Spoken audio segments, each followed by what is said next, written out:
Of the CII National Conference and Annual Session 2014. We are ready to begin with this morning session. May I request all of you to please settle down. Our esteemed panelists for this session have already arrived and are waiting to begin. May I request all of you to please take your seats. We'll start right away.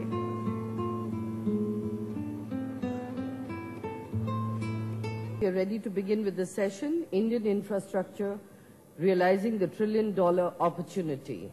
Chairing this session is Mr. Vinayak Chatterjee, Chairman, CII National Task Force on Infrastructure Projects, Monitoring and Advocacy, and Chairman, Feedback Infra Private Limited. May I request the Chair to please take the session forward.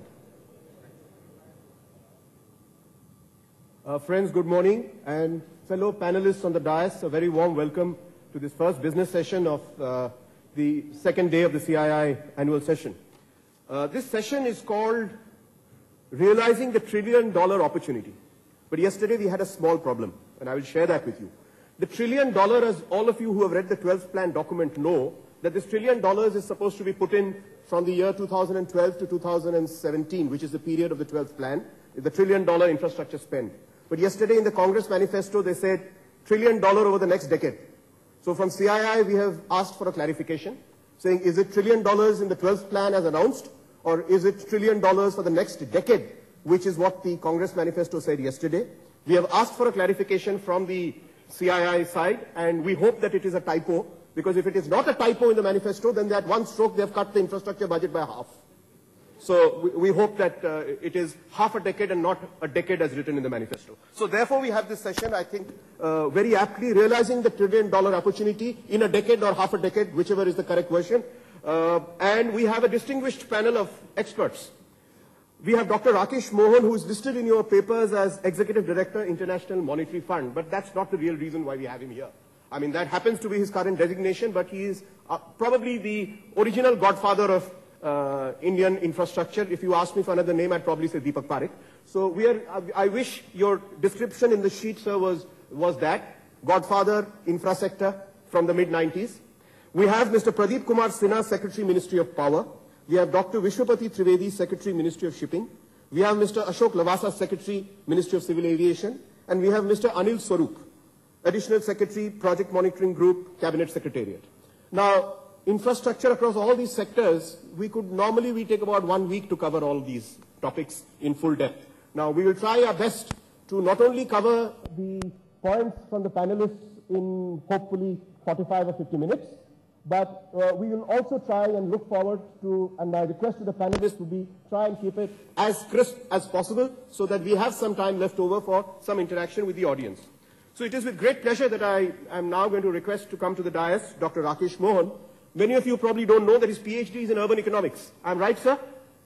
Right? And I think the first seminal report that set Indian infrastructure on the path, many paths of regulation, PPP, etc., was in 1997 with his seminal report called the India Infrastructure Report. That actually set the stage for what has happened in the last 15 years. In 2002, Dr. Mohan also chaired a report which was, for people like us who study infrastructure, was extremely seminal in its content, which is the Railway Reform Report, which is today as relevant and as topical. And as recently as last week, many of you would have seen news reports of him releasing his his magnum opus, the National Transport Development Plan and Policy, before the Prime Minister. And that sets the tone for what India should be doing in terms of its transport solutions. I'm going to request Dr. Rakesh Mohan has lots to say. I'm going to request him to try and squeeze all that in 15 minutes. I have a few points for his consideration, which I hope he will touch on. Many things have gone wrong with Indian infra, but amazingly, many things in the last 15 years have also gone quite well for us. So could Dr. Mohan list for us maybe three things that he had recommended from the mid-90s onwards, which he feels gratified to see actioned across the last 15 years. So 3 positives of what had happened in Indian infrastructure, and certainly an overview of his National Transportation Policy report, which is making waves. And finally, I want to ask him for his views on whether this country requires an unified transport ministry and an unified energy ministry, and if that is so, do we need a unified transport regulator, and/or unified transport energy regulator. With these few questions, I'm going to pass the baton to Dr. Mohan. I'm going to do some very strict time management, so if you hear the first few tinkles on the glass, then that's the polite version. After that, the dais opens up and the earth swallows you, if you know. But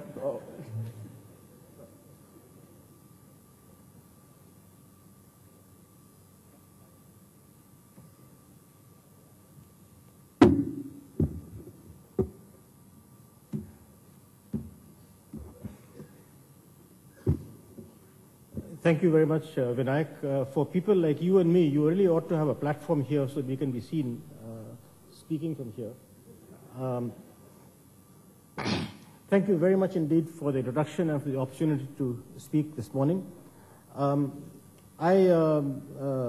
Vinayak said, my current responsibilities are much more to do within the international monetary system. But nonetheless, I have spent the last 4 years working at the National Transport Report. And I just want to hold it up for you. This is actually only 2 of the 3 volumes that comprise the National Transport Development Policy Committee report. It was presented to the Prime Minister a couple of weeks back on March 1, and it will be available in 3 weeks or so as it's being printed and published by Rakesh for the Planning Commission. Having said that, let me quickly go to, I think, what are the key points in this report. Vinayak, if I answered your questions, then we should be here for the rest of the day. And I don't want to be swallowed as you start tinkling and whatever else that you do, okay?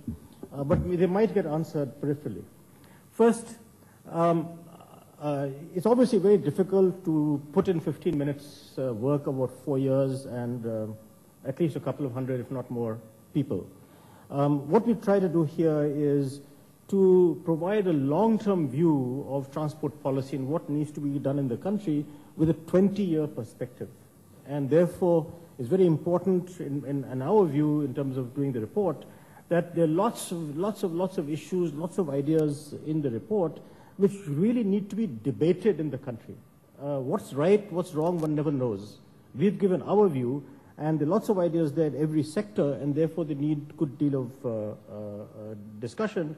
And therefore, Vinayak, one thing I would suggest to you and CII is that maybe after the new government is in position, you might want to think of organizing a series of discussions based on the reports and, of course, with the full participation of my colleagues here on the dais. Okay.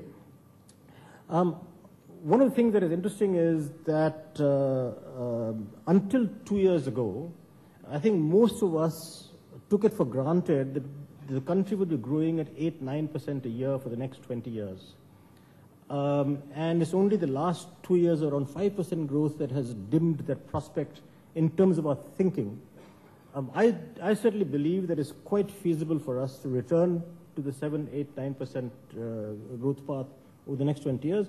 We have to do that. Remember that even if we grow at 7% a year per capita income will only grow by a factor of 4 in 20 years. And one way of looking at it is that even if we do that, our per capita income level 20 years from now will not be very different from what Thailand is today. So, we need to do a reality check on where we are and what our aspirations are. So, first, on the macro basis, to return to 7–9% growth on a sustainable basis for the next 20 years, we need to bring back overall investments to something like 35–40% of GDP. Within that, the corresponding infrastructure investment needs to increase to something like 8% of GDP. There's a little technical point there, because the Planning Commission has been giving that number in any case. There's a national accounts concept. You have to add various things. That's consist of about 10% of GDP or thereabouts over the next, after the current 5-year plan. To get an idea of the kind of investment we need to do in transport, with the normal projections of transport demand for the next 20 years, passenger traffic may grow something like a factor of 15–16 from what it is today and what it will be 20 years from now, looking at the kind of increase in passenger traffic that has taken place in the last 20 years. So if you have a similar kind of increase, and if you have the kind of growth we've talked about, you will have it. Similarly, the freight traffic might grow by a factor of 6 to 8, 6, 7, something of that order over the next 20 years. So if you just put that in your mind, that 20 years from now, there will be 15, 16 times the number of people traveling today by all modes. Then you can see what kind of investment we have to make. So, excuse me, so hence the transport investment needs to increase from about 2.7% of GDP in the 11th five-year plan to 3.3% in the current plan, and about 3.7%, that is from 2.7% last year in the 11th five-year plan to something like 3.7% of GDP in the 13th, 14th, 15th plans. So to accomplish this, one key aspect of our report, and this is a question that you asked, Vinayak, is that we need to have a much, much more coordinated approach to transport planning and investment, and move from a what I might call project-centric approach to a much more holistic approach. And so what we have proposed is, one, to immediately establish an independent office for transport strategy, perhaps attached to the Planning Commission, in a format similar to the independent evaluation office that has already been established. That is, what you need is a much greater amount of technical expertise to look at the transport sector as a whole. And then we've gone on to say that if we surveyed all the countries, that there's no major country in the world which has the structure of ministries that we have today. And China has a unified transport ministry, Russia has a unified transport ministry, almost every country.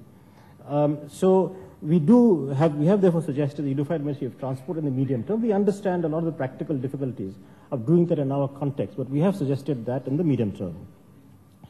A key issue that we found from our work is that there has been a very serious, severe erosion of traffic share of the railways over the last 20 years.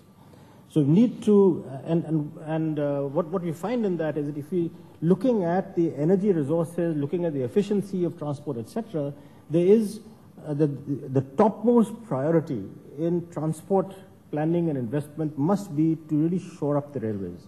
To give you an idea of what has happened, that in the 1990s, the annual investment in railways and roads were about similar, about 0.4% of GDP. With the initiation of the Pradhan Mantri Gram Sadak Yojana, PMGSY, and the NHDP, the National Highway Development Project, the investment in roads has gone up to about 1% of GDP relative to 0.4% in the previous decade.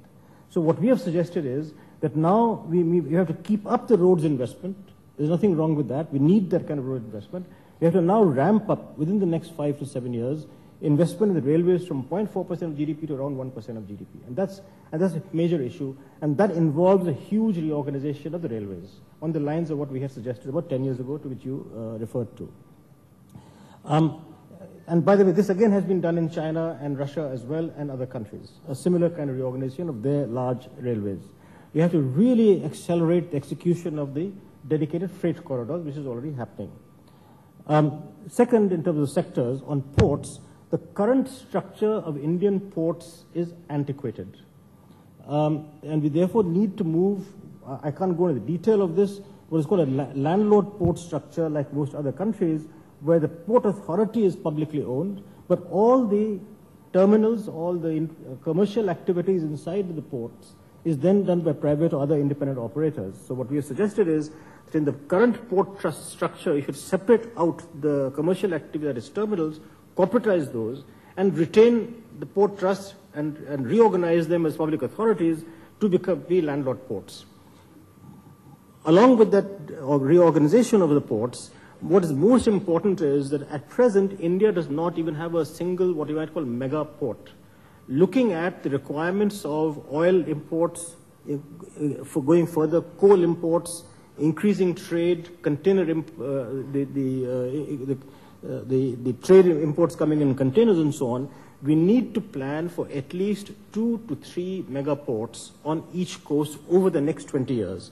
We won't have it unless you start thinking about it now. And then, of course, corresponding connectivity to the hinterland through road and rail. Further, all of this cannot happen unless we have a serious attention to the development of technical human resources in the transport sector in every area. So what we are suggesting is that you should devote at least 1%, it's not very large, 1% of all transport investment in R&D and training of human resources, new people as well as existing people who are already in existing agencies. Second, set up a significant large Indian Institute of Transport Research and corresponding institutes in every mode, and plus centers of excellence in existing institutions like the IITs and other engineering institutions. Next point, one major issue is safety. I think that all of us are familiar with this. The kind of road deaths, road environment.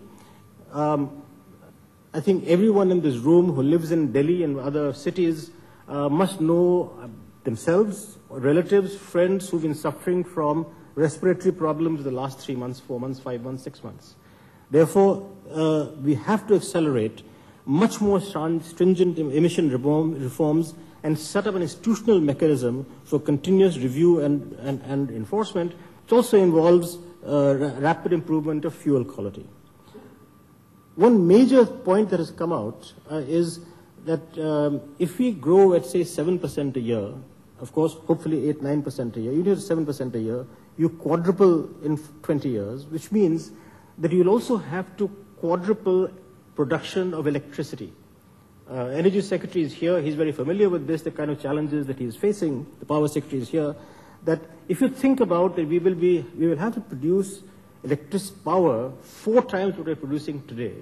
It also means that we would be using coal at least 3 times of what we're using today.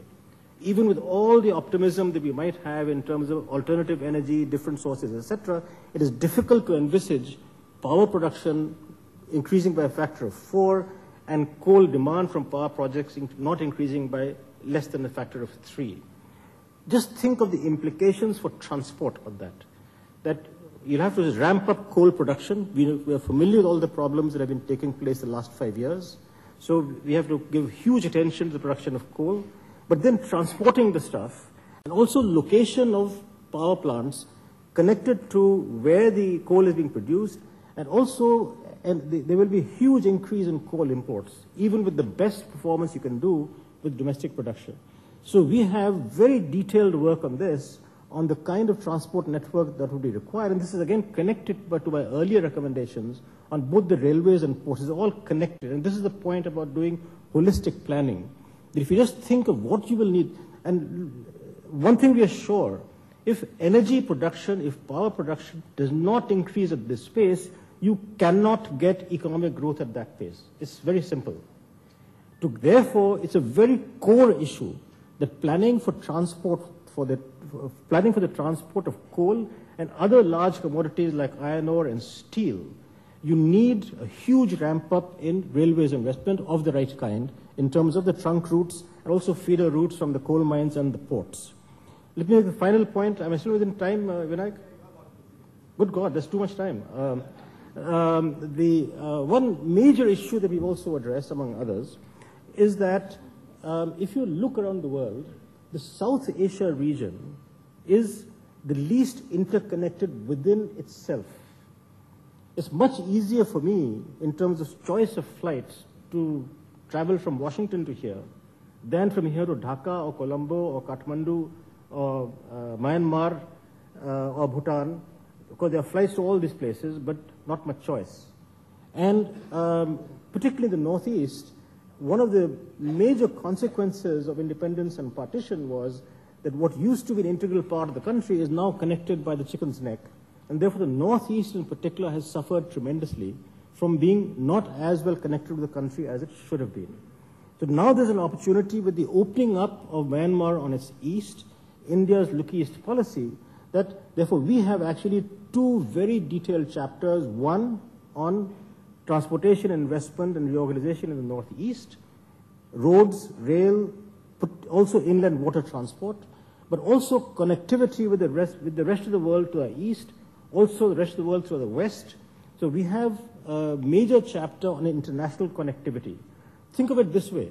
It's now 66 years since independence. 66 years. You know, there was a much bigger war in Europe, Second World War, 1939 to 45. Within 20 years of the war, everything was reconnected up in Europe. And today, of course, it's a Eurozone, it's a European community, so you don't even have to go through visas and through border checks, etc. So if those countries could get over their bitterness in that period of time, so that therefore there's no reason that with 20 years from now, that is 85 years from independence, there's no reason why this whole region should not be connected up fully through transportation, and that'll be good, that'll be very good for business actually. There is no other sub-region in the world which is as disconnected as we are. So we have a full chapter on trying to propose what kind of interconnectivity we should have.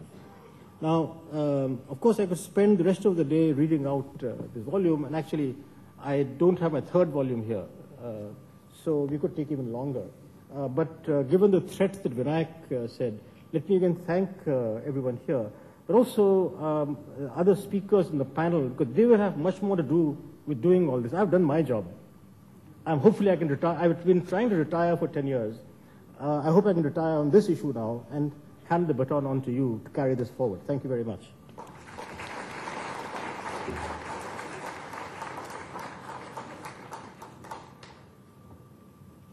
Thank you, Dr. Mohan, both in terms of the width of the perspective shared in such great time management.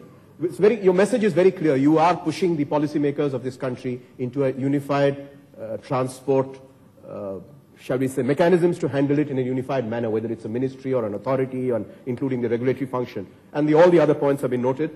We seriously hope that many of the very, very key recommendations of your report are taken with all seriousness. We in CII will certainly try and push a large part of the agenda from our infrastructure work that we do in CII. So thank you very much. The next speaker I'm going to call to the dais is Mr. Anil Swarup, Additional Secretary and Chairman, Project Monitoring Group, Cabinet Secretariat. And I have few questions to pose before Mr. Swarup.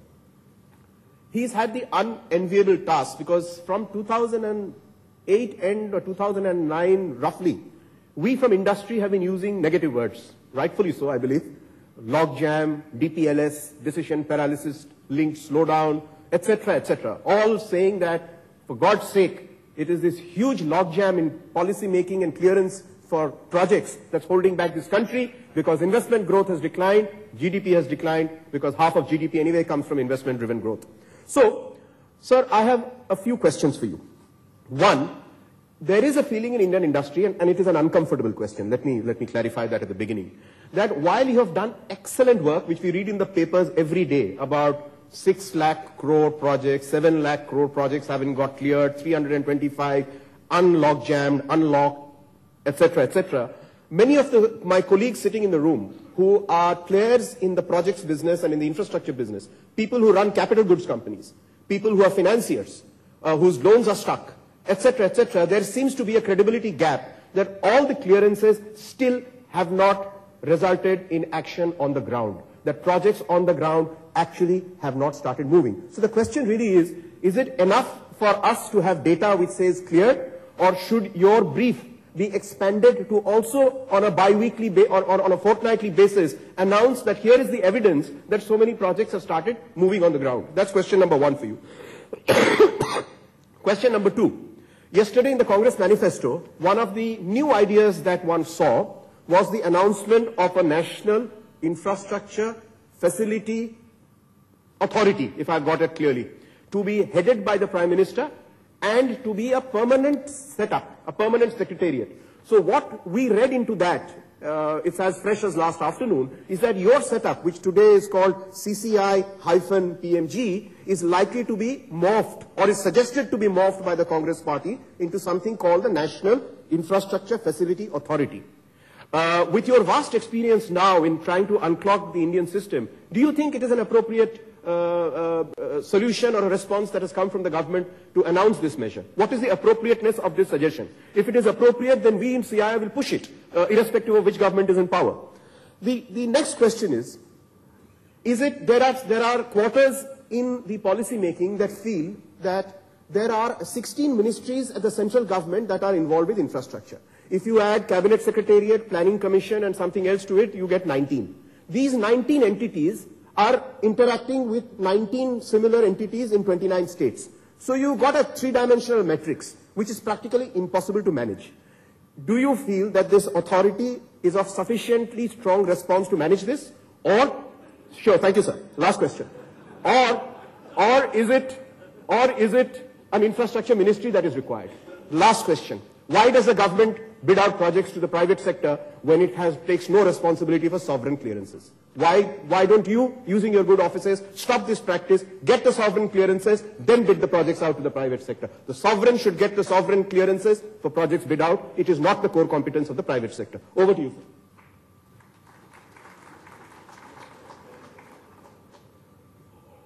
sir. Thank you very much.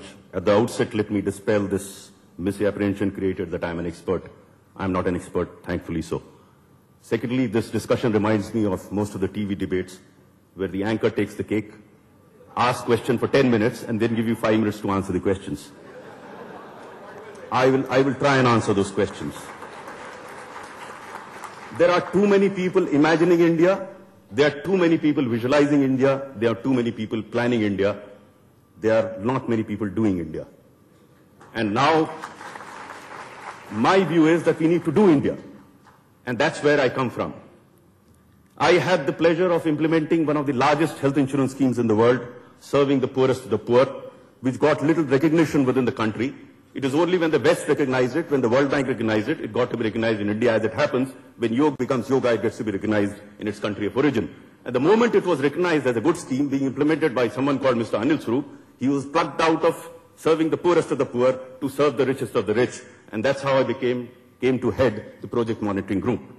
Yes, indeed, I very soon discovered that it is easier to serve the poorest of the poor. It was extremely difficult to serve the richest of the rich. They asked questions, questions, and questions. The first question they asked was, why are decisions not happening? So we attempted to answer those questions by getting decisions going. Then came the next question. Decisions are happening, why aren't they getting implemented? So we started implementing them and got 5 lakh crores worth of project implemented. Then they asked the question, yes, it is being implemented, but nothing is seen on the ground. You get something shown on the ground. So we got that also from the industry. Out of the information that we have for 3.71 lakh crores, and mind you, this information comes from the industry itself, 3.1 lakh crores has actually been invested on the ground. This is the information from the ground. Now there are more questions coming today. I think what I would like to share with you today is not to tell you what you ought to do or what somebody else ought to do, just to share with you what we are attempting to do. And probably this attempt will attempt to answer some of the questions that the chairman of this session has asked. Over the past 8 or 8.5 months that I have headed this project monitoring group, the issue was that there were a number of projects that were clogged. The investment had been made on account of some clearance that had not happened. Now, unfortunately, some people want everything or nothing. I asked them, please bear with me, let me go step by step. Let me first get the decisions going. So we got the decisions going, as I said. Then they said, no, nothing has happened. Please tell me this, why this has not happened. So we set up an independent page to monitor implementation of these projects. Imagine a decision to sign FSAs for 78,000 megawatt was pending for 2 years, it got taken. And then out of the 78,000, 70,000 megawatt FSA has actually been signed. What do you want? Now, what is being expected of this group is, can you stop USA from invading Iraq? Now, I have been given a mandate to do something. I cannot decide what the Congress decides in its manifesto. How do I give an explanation to whether it is going to be, in any case, I am not concerned about $1 billion or $1 trillion or whatever. The key is what you and I can do. That's what I am at right now. I mean, I am glad that Dr. Rakesh Mohan spoke before me, because the diagnosis and prescription he's given. He's talked the talk. Someone has to walk the walk. And that's what I get from Chris Gardner in his seminal autobiography that he writes about, In Pursuit of Happiness, where he talks about walking the walk. Now we have to walk. People have to walk. Easiest thing on earth is to do is tell somebody else what to do. The most difficult thing is to do it yourself. We have tried to demonstrate as a part of PMG in a very small, humble manner of a humble amount of 5 lakh crores happening there. We can't expect miracles that tomorrow the orders book will open for those that are manufacturing that. Bear with me. I am working very closely with CII, not with the chairman of this group, very, very closely with the CII, in actually evolving a system through which it can happen. Let me tell you, very briefly before you pull me back. We discovered that we are coming at the end of the process where there is a problem and PMG is performing a task. How about looking at the whole process? You know, the problem in this country is that when British left this country, they took justice with them and left laws and outlaws behind. So we hang on to those laws. So we have to look at those processes. So what we have done is with CII, mind you, and I hope the CII informs the chairman of this session that they are with us and doing this work. What we have done is, we have looked at the process relating to Ministry of Environment and Forest. We are digitizing the entire process with CII, and 1st of July, the applications for forest and environment clearance will be moved on the web, and each industry will be able to track these applications. That's what we are doing. We've already had discussion with Ministry of Mines. That's the second line, where we will also digitize it and put it on the web. You know, we have been talking about single window, without doing anything about it. Ultimately, what we are attempting to do in PNG in a very small, humble manner is to get this window going through the web. Imagine a scenario where industry has to go to nobody, goes to the portal and applies for all the licenses, and they're able to track all the positions. That's what we are attempting to do. That's my vision for the day. That's our vision for the day. I have nothing to offer to anybody else. I have no idea to tell you what you should do, because you would know better what you got to do. But we have an idea what you got to do. Thank you very much.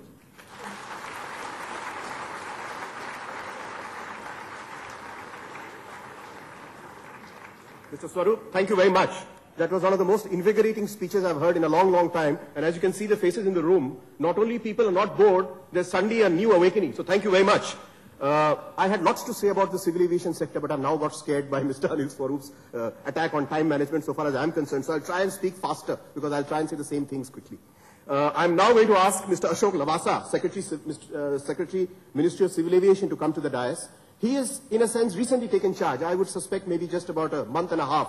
But he's taken charge at a time when air travel is not defined as a luxury anymore. It is considered an utility. He's taken charge when new players are entering, not just in running airlines, but also in terms of building airports and in other related services like MRO and cargo, etc. And there is still residual controversy about whether a bunch of new airports, whether it's the first batch of 5 or the next batch of 30 or the 50 or the 100, should be done in PPP mode. And in PPP mode, should it be done only for operations and maintenance, or should there be an equity divestment? Any other points that you may wish to add, sir? Dais is yours.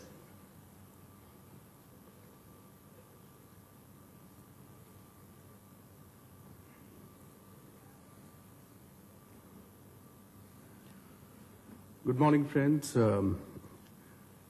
Rakesh, Mohan, the godfather as he was called. And then there are some god of smaller things. And then people like me in civil aviation who are children of lesser gods.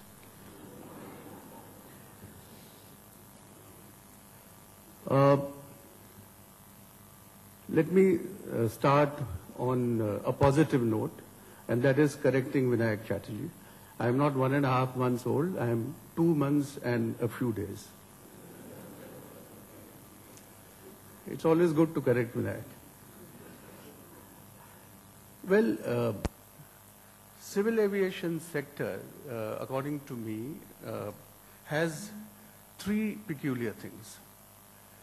One, if you talk of infrastructure, then infrastructure is only half the story in civil aviation.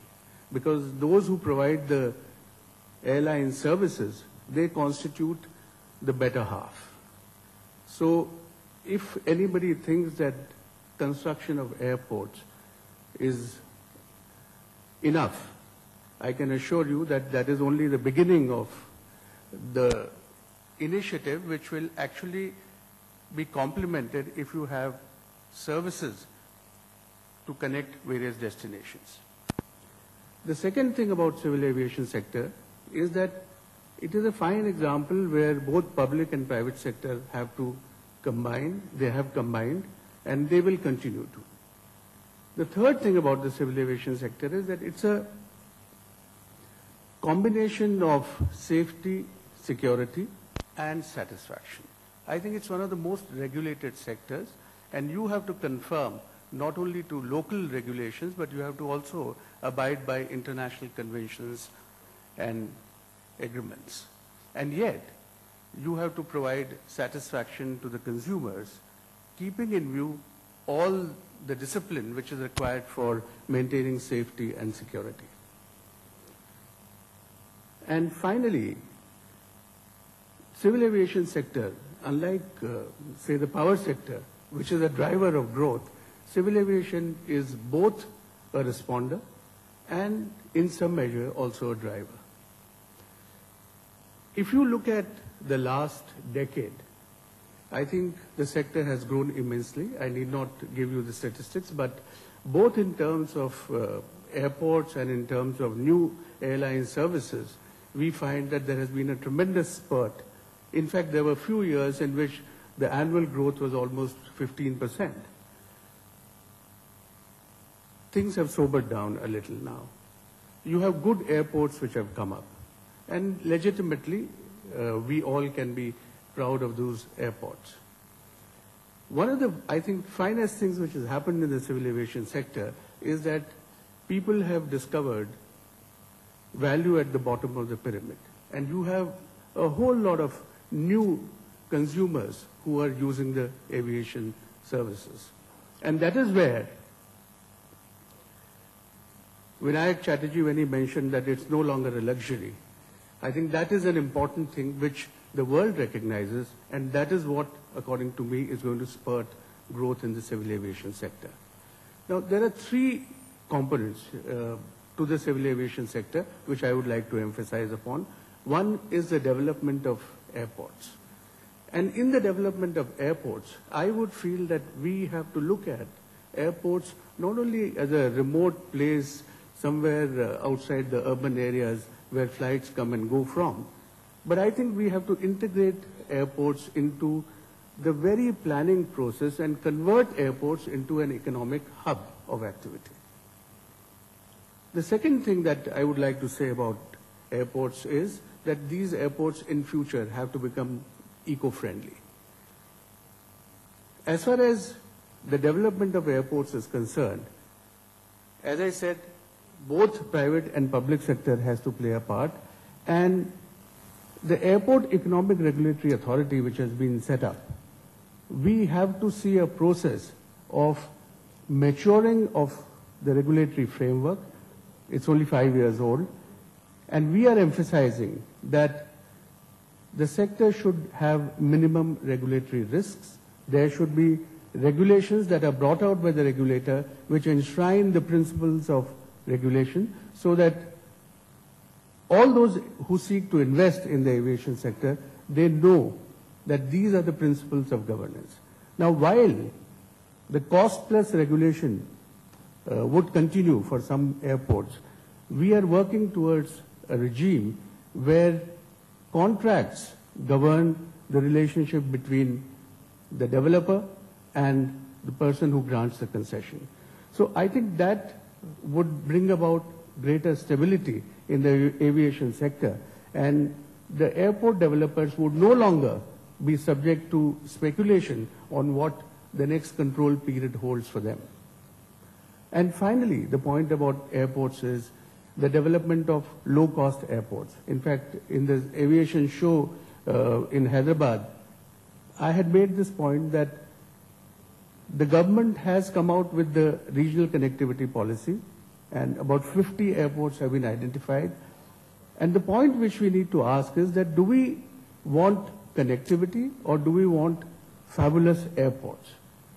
I think we need to segment our locations and destinations and decide on where the airport is a symbol of our prosperity, growth, very attractive, and where airport is a place which is used for providing connectivity. There are so many destinations in India where people want to come and go. They don't want to spend hours at the airport looking at pieces of art. They just want to use that facility for going and coming. And that is where the low-cost model of airport needs to be developed. In fact, as somebody said, that you should have airports which are more or less like railway platforms. There are places in the world where such airports exist. The second leg of the civil aviation sector is to do with the airlines. The regional connectivity policy of the government, which we have recently firmed up, is intimately connected with the route dispersal guidelines which have been framed. And we are rationalizing and reviewing the route dispersal guidelines so that the obligated flying which airlines have to do becomes more rational. There are many destinations which have been already covered, and the policy has served its purpose, and we need to rationalize that policy. The third thing, of course, is what you must have read about the famous or infamous 520 rule. Now, that is also something which is under the consideration of the cabinet, which will provide a more level playing field. And I think the existing incumbents need to gear up for facing the competitive environment. Along with that, the ground handling policy is also under consideration. And finally, one asset which actually influences the operations of the airlines is the use of airspace. With the passage of time, we know that both land and right-of-way are becoming very precious assets, and government has constituted an interministerial committee to define what is known as the flexi use of airspace, so that we rationalize airspace. Some of the space which is restricted use can be opened up, and that will give airlines better navigation capability and optimize the use of airspace. It will reduce fuel costs, etc.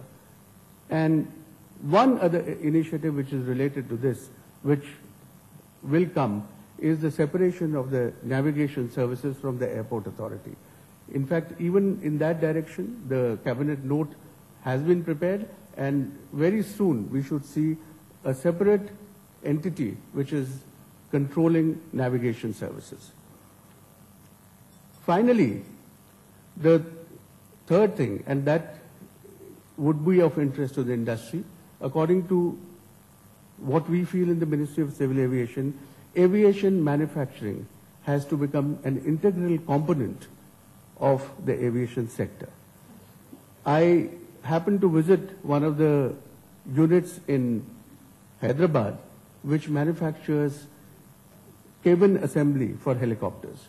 And when the first consignment was sent, all those people who were involved in manufacturing that, they had a photograph, and each one of them scribbled something on the photograph. And one worker had said that one day we would make the complete aircraft. And I think that is what embodies the aspiration of the manufacturing sector, and it has to be integrated in any aviation policy which is made. Before I close, let me also say that whatever is happening in the aviation sector will stabilize and grow only if individual stakeholders don't only look at their segment of business. We have to have a concerted view, and we have to look at a safe and sustainable aviation sector. In fact, as they say, and if I am allowed to use the aviation language, that when it is time to take off, you have to fasten your seat belts. Thank you.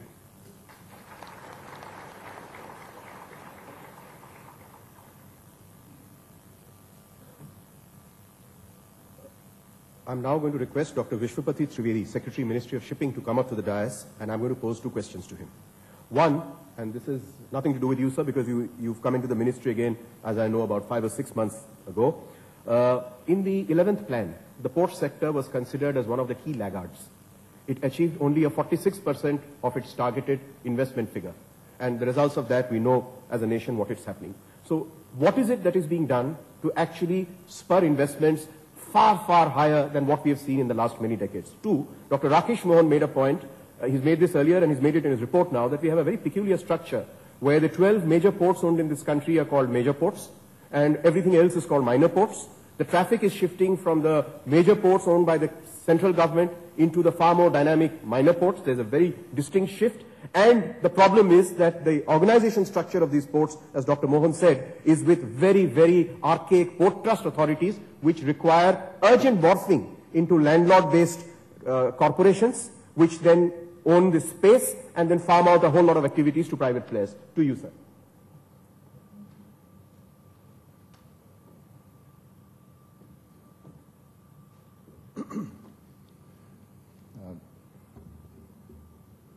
friends, gentlemen on the dais, I must tell you where I'm coming from. Well, in the last 37 years of my service, I've done nothing but industry and finance and investment and commerce and such things. Quickly, because the time is very short, I think in the last year of my service, I can say very safely, what have I learned? And I guess that probably would be the crux of what I'm going to say here now. I have a sense, and I agree with Mr. Anil Swarup, and I see the fire in the belly of Mr. Swarup, that this is the way things ought to be done. I think the unshackling, there is no shortage of entrepreneurship, there's no shortage of access to funds. There are ways, there are difficulties, but I think the biggest challenge here is to unshackle the economy. What have we done to make the environment an enabling environment? And that drives my entire working for every day in the Ministry of Shipping, which has driven me for a long time. That is the macro I would like to place before all of you, that this is, and the unshackling of and making an enabling environment does not come by rules, regulations, policy, cabinet decisions, acts. It doesn't come, it actually comes from here. We have to, if we are, somebody told me a long time back when I was working in the same institution where Dr. Rakesh Mohan is working at the IMF, they said, well, if we are great, we regulate our own households so much that how can we deregulate in the office? It's the mindset that we have to create, and how do we create a mindset? I think to create the mindset, you have to have the right people in the right place.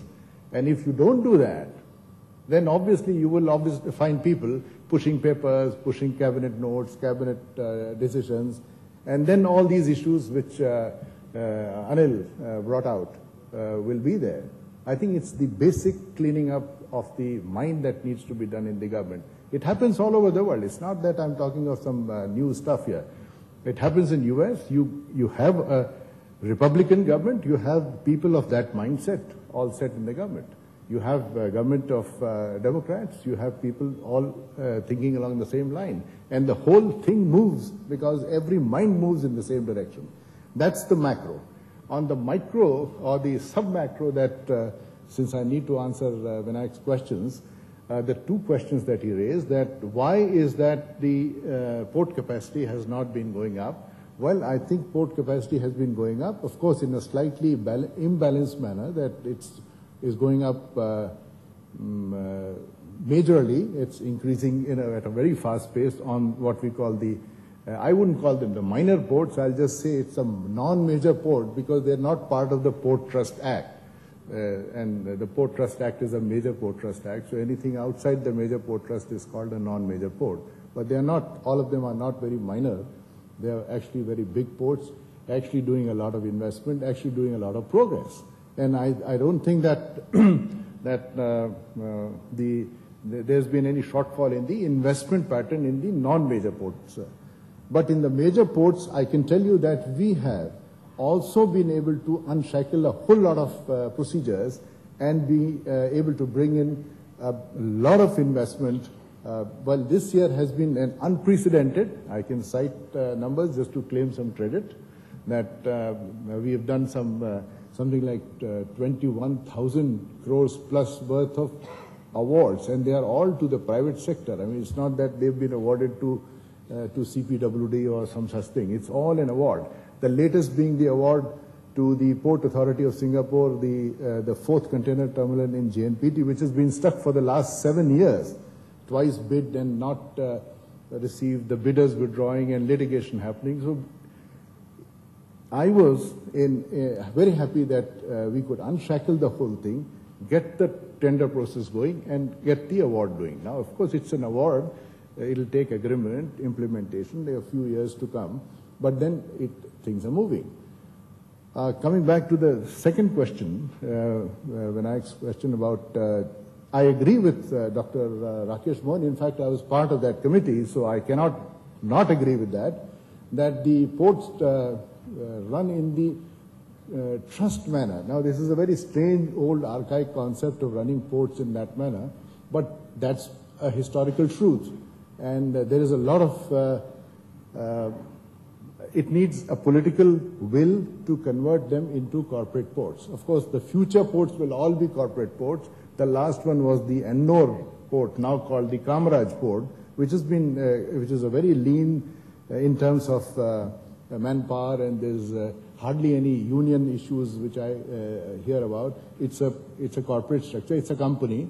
It's doing very well, and it falls in line with what Dr. Rakesh Mohan Committee says, that the land management is separate and the port management is separate.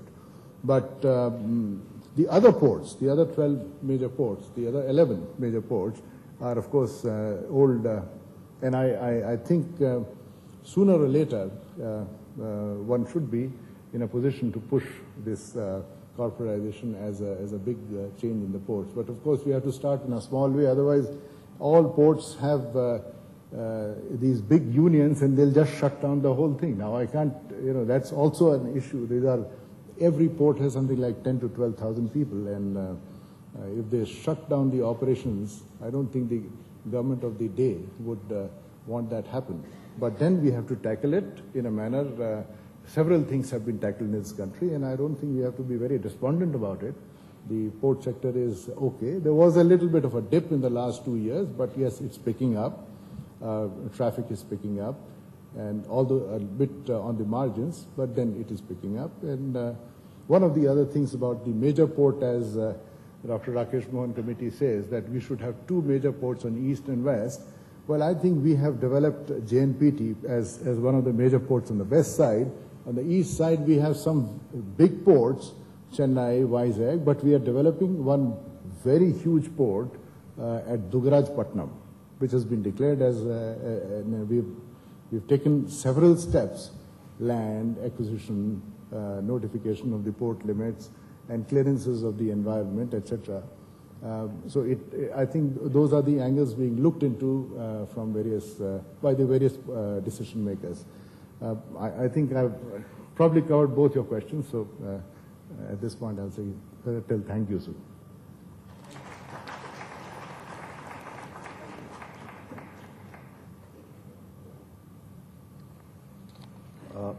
The last panelist for the day is Mr. Pradeep Kumar Sinha, Secretary Power.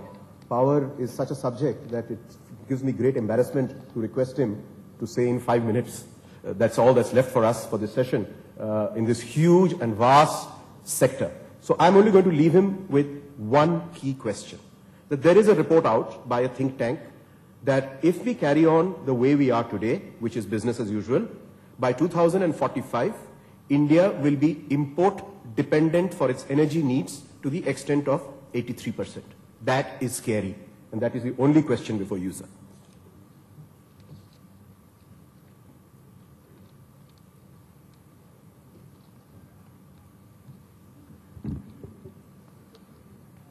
Dr. Rakesh Mohan, Vinayak Chatterjee, my colleagues on the dais, including the angry young colleague, Anil Swarup,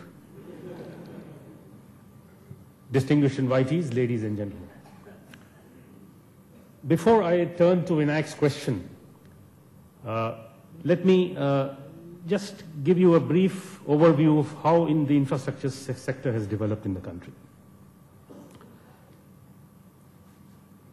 As Dr. Trivedi mentioned, likewise, almost 15 years of my career, particularly in the last 2 decades, I have spent in the ministries of petroleum, shipping, and power.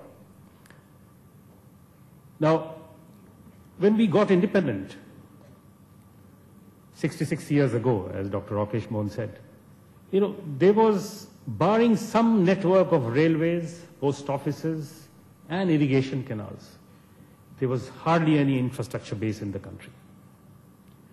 And right through till 80s and 90s, in fact, the infrastructure growth kept on happening, but at a very slow pace, because it remained with the public sector. But by the 90s, when the economic reforms came in, a realization had set in that the public sector alone will not be able to do it.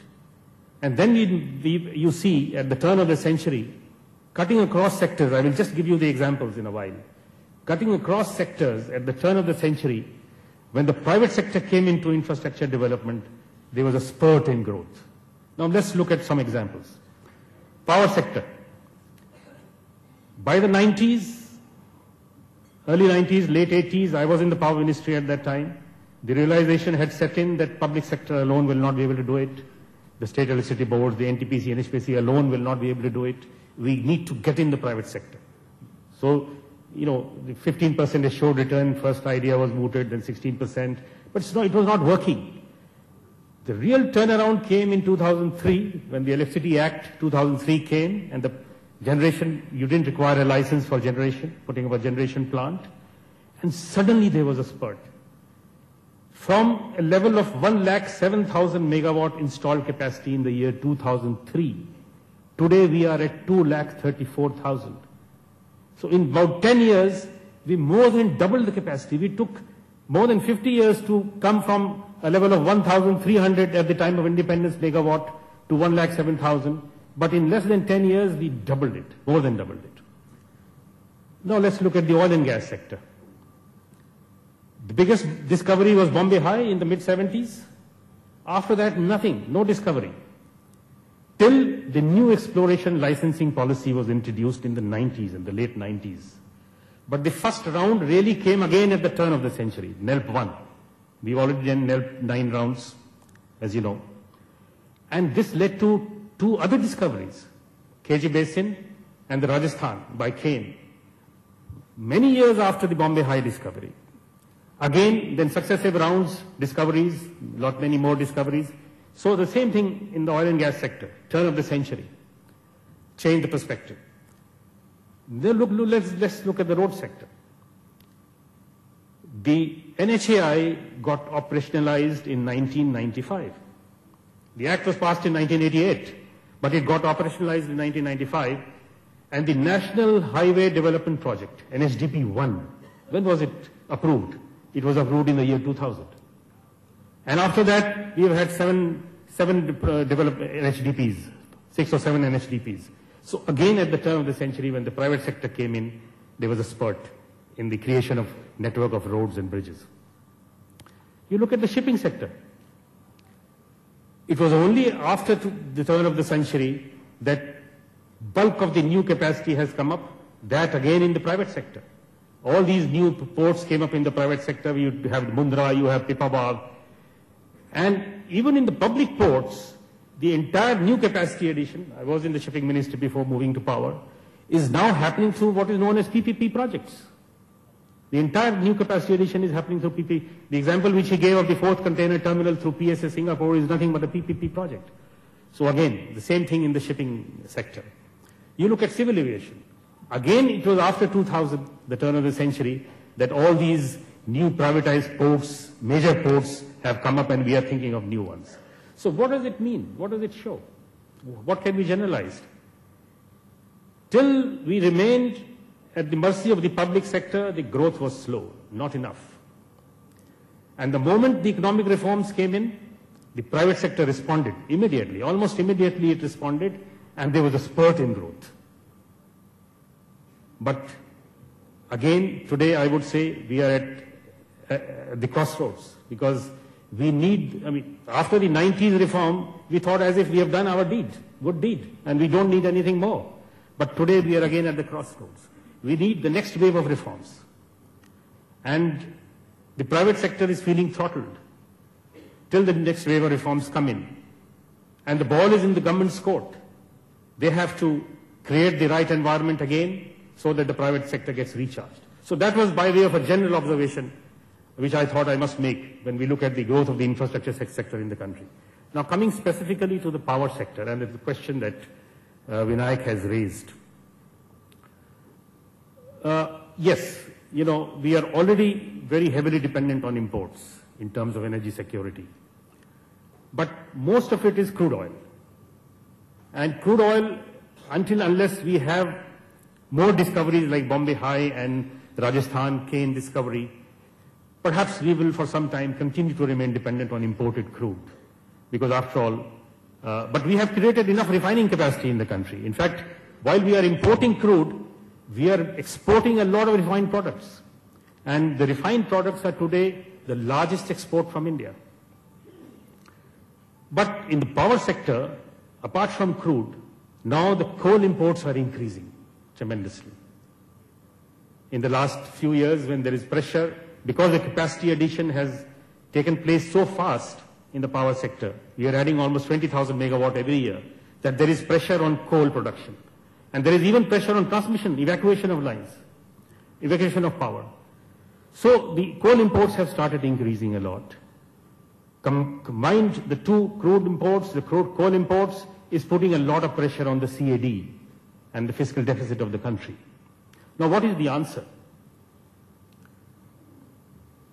Well, in terms of, there are many things which we need to do, I think. Let me restrict myself more to the power sector. The coal production, we have enough reserves, but the rate at which the production should be enhanced is not happening. So we need to find ways of enhancing coal production. And what is that way? My answer is, again, if there are two sectors in the country which I didn't give the examples of, and I didn't give the examples because these are the two sectors where the private sector has not come in, is the railways. Dr. Rakesh Mohan talked about the need for really bringing up the railways, and the coal sector. These are the two sectors where the private sector has not come in. And I think there is a crying need for the private sector to come in so that we can have a similar kind of a growth path in these two sectors. So coal production needs to be enhanced, but more than that, I would say, beyond the 13th plan, because 13th plan is very near now. And we've already more or less finalized the projects which are already either have been planned or under implementation will be commissioned during the 13th plan. But beyond the 13th plan, I think we have to look beyond coal. And we have to look at hydro, promoting the hydro power development and promoting renewable energy. There is no other way to get rid of the problem, whether it is the natural gas or coal. Now, in terms of, we need a lot of policy changes, policy interventions, both for promoting hydropower. We have been trying, but how much we add actually in a year? If we are adding 20,000 megawatt in a year, the hydropower that we are adding is only about 1,000 or less megawatt. So we may be talking a lot about hydropower development, and there are a lot of projects at the planning and clearance stage, but what we are actually adding is still very little. So we need to do something very big in terms of policy intervention. Similarly, renewable energy. God has endowed the country with enough potential both for hydro as well as renewable. But in terms of renewable energy, I think again there are some very innovative policy interventions which are required. You look at a country like, we need to learn from a country like Germany. Germany has created so much renewable energy potential, particularly solar power, that there are days when they can live entirely on renewable energy. There have been days where they have lived entirely on renewable energy. I think we have that potential also. And bulk of that comes from rooftop solar. We haven't really moved forward in that direction, and we need to have policy interventions. We need to integrate conventional power with renewable power so that the conventional power doesn't throttle the growth of the renewable power.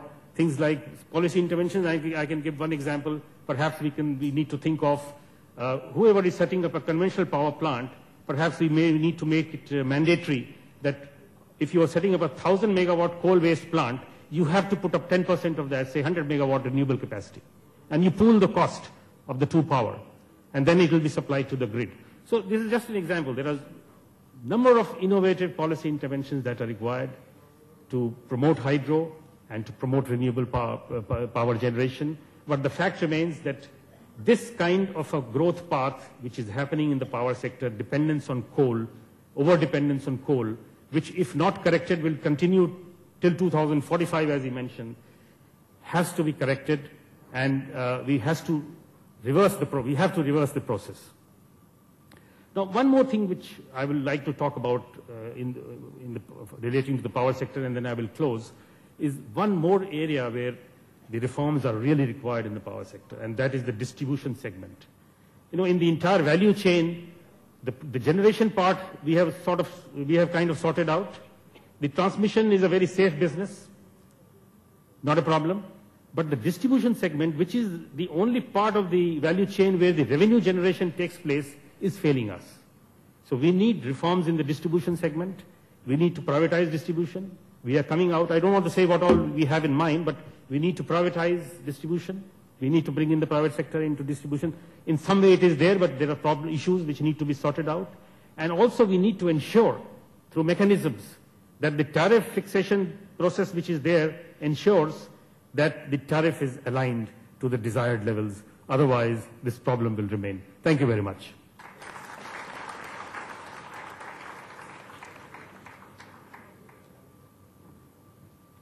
Thank you very much, sir. I have been informed that we can take maximum 2 or 3 questions, very, very crisply.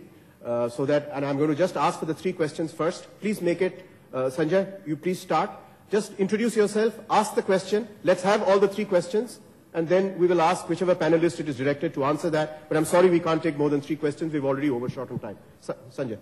So I am Sanjay Putia, HARCI National Committee on Exports and Export Competitiveness. And when I use the word export competitiveness, as all of you know better, that every single dollar or rather every single penny matters.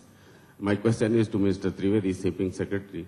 Sir, shipping companies, they have rather collided or made collusive policy by major shipping companies really hurts exporters. One fine morning, suddenly we get a notice from the shipping company that your rate has been increased to so-and-so and you have left with no choice. What would be your views and how should we tackle that? Okay. If you can finish that, yeah. I'm sure you are aware through the FIEO and others who handle the exports that there was a shipping trade practices bill which we wanted to bring. There was a shipping trade practices bill which was supposed to be brought in to control the terminal handling charges by the forwarders and agents and multimodal agents and others. Somehow that bill never got through. It was petered down to a grievance redressal cell. But yes, in the recent times, I've been meeting with a whole lot of your unions and federations, and we are coming to some kind of a solution where the terminal handling charges could be regulated by all those who are licensed to get into the port through some conditionalities. But there has to be some consensus amongst how that has to be regulated. So we are working on that and working very seriously on that. Thank you, sir. Second question from Mr. Sudhir Kapoor. Yes.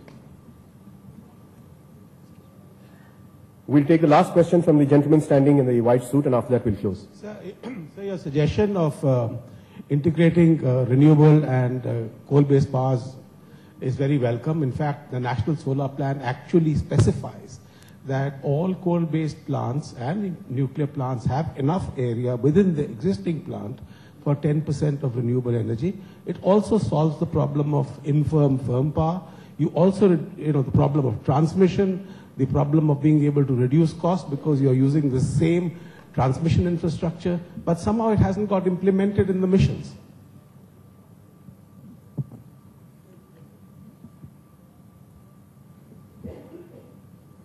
As far as the solar mission is concerned, well, so far as you know, about 1,000 megawatt has been earmarked for bundling renewable power with NTPC power. That is very much on track. There is not a problem with that. Now, in fact, we are trying to increase that basket by another 1,500 megawatt. But that's a small effort. I mean, we need to really scale it up, and we need to find ways of scaling it up. I just gave one example that can we make it mandatory for every conventional power plant developer in the country that if you set up 10%, you have to add renewable power, and you just integrate that 10% with your conventional power, pool the cost also, and then supply to the grid. Now, that was just one example. But particularly for solar, I think that is something which we need to scale up. We need to scale up the rooftop. There is so much potential for rooftop solar. But what is the problem there? The problem is there that every consumer, who puts up rooftop solar power plant, will actually become a net exporter. of energy rather than a net import of energy from discoms. And the discoms will fail because they will have no revenue. They will end up giving money to each consumer, each household. So you have to find ways of integrating which is a win-win for everybody. Then you have to, apart from rooftop, you have to think of bigger solar power plants, maybe of 500 megawatt capacity and even bigger, like 4,000 megawatt. Recently, you may be aware, an MOU was signed between some 5 or 6 public sector companies where they have joined hands to put up a 4,000 megawatt ultra mega power plant, solar power plant in Rajasthan, a place called Sambhar. So you have to think of every which way, but scale up solar and integrate with conventional power, because otherwise the conventional power will remain the biggest enemy of renewable power. Thank you, sir. Last question. Thank you so much, and good morning, sir. Sir, I am Devasis Panda from Adani Group. I have questions to Mr. Sinha and Mr. Trivedi. See, as a coal trader, I have not seen any single ultra-large carrier in any port in India till date. The reason being is the ports are not that capable enough. And if you look at the cost structures in any raw material side, actually the transportations and the handling is the major cost that's killing the profit. So keeping that, do your policy enable of seeing a rake of carrying 50,000 metric ton at a one go, and a port enable to bring a 2 lakh metric ton up vessel in the short span of time, because the projects getting delayed is a direct opportunity cost, which is transferred to consumers. Mr. Trivedi, you may just want to address this because it's a port-related issue, and coal handling in port. Well, of course, I see a possibility of a super Capesize and super Panamax vessels coming in, but we need the depth to handle that. But as long as we don't have the depth, we have now, it's a less publicized issue, but we have in the Ministry of Shipping decided to have some transloading zones into the sea, which are conserved by one of the ports. So you do the transloading and bring the smaller lighterage, do the lighterage operation and bring it to the port. But yes, we are looking at these possibilities, and some of the, let me tell you, the depth in the average depth in the coastline of 7,500 miles of India, dealing with all these ports, the major ports, has an average of 14 meters. Now that is what we had thought. Now the sizes of the ships have gone up and they need something like 17. So we are now endeavoring in the next phase of dredging, taking it to the 17 meters. But yes, today there may be an issue, but I think we are looking at it and sorting it out. Quick closing comment by Dr. Rakesh. No, this is just to emphasize this point actually, Mr. Trivedi, that this is the reason why we have suggested the planning of what we are calling mega ports, for basically the depth of 17 meters plus, because looking at the increase in imports that will take place if we want to grow at these rates in the next 20 years, if we don't do that, we have a big problem. So we have to be planning for these significant mega ports where the depth is available and where you have to do the appropriate dredging. So that's of great importance actually. Thank you very much, sir. I think we'll have to close the session now. I'm sorry. We run out significantly out of time, and I hope you've had an invigorating session, and may I request you to give a big hand to the panelists. Thank you.